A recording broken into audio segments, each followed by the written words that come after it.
Hey students, today we're going to be going over how to properly embed quotes into our writing. Quotes are excellent tools that we can use to bolster our ideas and help give us more credibility.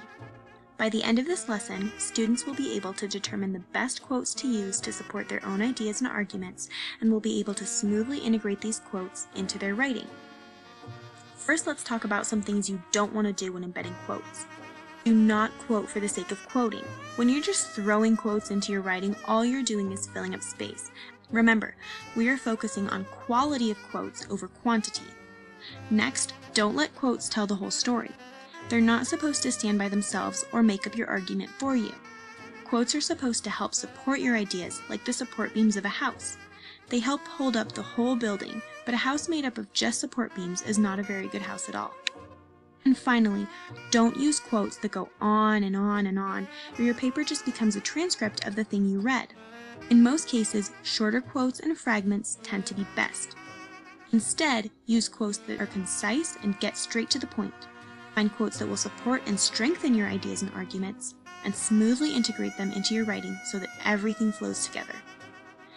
Now let's take a look at an example of a quote that I'll be explaining from The History of Love by Nicole Krauss.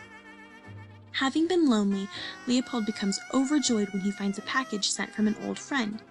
It had been a long time since anyone had given me a gift. A feeling of happiness nudged my heart, that I can wake up each morning and warm my hands on a hot cup of tea, that I can watch the pigeons fly, that at the end of my life, Bruno has not forgotten me. Phew, that is a long quote, and it seems pretty out of place, doesn't it? Kind of like it was just plopped in the middle of my writing. This is where embedding comes in. When using quotes in your writing, you don't want to just squash them in anywhere like I did here. This quote is not properly integrated because it stands alone. I didn't lead into it at all. Let's see how it reads when I lead up into the quote with my very own words. Having been lonely, Leopold becomes overjoyed when he finds a package sent from an old friend, as it had been a long time since anyone had given me a gift. Doesn't that seem to flow a lot more nicely? But the quote still seems out of place. Why is this?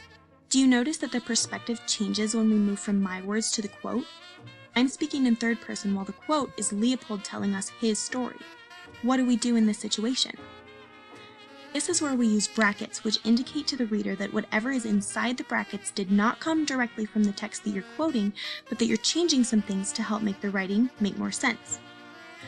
Brackets are usually used when tenses or perspectives change, like in my example quote. You can also use them to insert new words such as and or so, as long as it doesn't change the overall meaning. And you can use them if you need to change words slightly to make the quote read better, but do not change the integrity of the quote. This means that after you use your brackets, the quote should say essentially the same thing. Look at my quote now that I've used some brackets.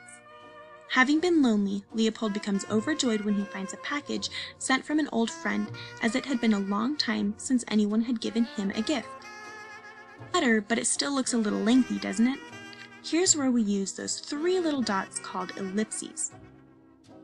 Ellipses are used to indicate that some parts of the quote have been removed for the sake of brevity, that is, to shorten things up, or to help make the writing make more sense. So it's not quite so hefty, and added ellipses to let the reader know that I've taken some things out. Having been lonely, Leopold becomes overjoyed when he finds a package sent from an old friend, as it had been a long time since anyone had given him a gift. A feeling of happiness nudged his heart. At the end of his life, Bruno has not forgotten him. Isn't that so much nicer than what we had at the very beginning? We're still getting the same point across, but it's so much more concise, and we move smoothly from my own words right into the quote, so there are no bumps while I read. Everything makes sense and flows together. Notice my citation at the end of the quote. Never forget to cite your source, or else you're stealing the author's work. In MLA format, make sure that you have the author's last name, as well as the page number the quote came from. Finally, make sure that your period goes right after your parenthetical citation. And there you have it! Now you know how to properly embed quotes so that your paper reads smoothly. If you're unsure about whether you've embedded a quote properly, just read it out loud to yourself and make sure that it flows smoothly. Happy embedding, everybody!